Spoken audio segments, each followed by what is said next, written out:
Mainit ang naging pagtanggap ng Iloilo City sa administration slate at kay PBBM. Ito'y kahit ibang kandidato ang nanalo doon noong 2022 presidential elections. Yan ang agenda report ni Zandro Ochona. Napuno ng kulay pula at puti ang ikalawang campaign sortie ng alyansa para sa bagong Pilipinas senatorial slate, isang araw bago ang araw ng mga puso. Pagdating ng Pangulo, mismong si Iloilo Representative Jam Jam Baronda ang sumalubong sa kanya kasama si dating Iloilo City Mayor Jed Mabilog. Sa init ng pagtanggap, hindi mo akalain na natalo dito ang Pangulo at ang kanyang katandem na si Vice President Sara Duterte noong nagdaang presidential elections. Sa kanyang pagbabalik, ipinanunuyo naman niya ang kanyang mga pambato. Dalawa po ang pagpipilian na ngayon natin.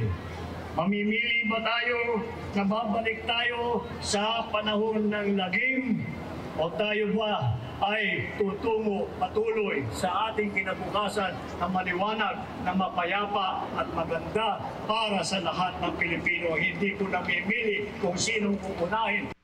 Ipinagtanggol din ng mga kandidato ang mga naging pasaring ng Pangulo sa ibang mga tumatakbong senador. So he was merely stating facts. And that is as far as his perspective is concerned. So it doesn't have anything to do doon sa sinasabi sa amin ng aming campaign manager na walang siraan o walang... Kami mga kandidato yun. Nag-usap-usap na po itong alyansa na we will stay away from negative campaigning.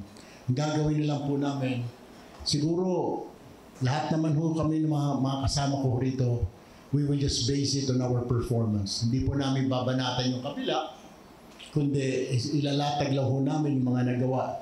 Sa Sabado, biyaheng Mindanao naman ang admin slate na kilalang baluarte ng mga Duterte.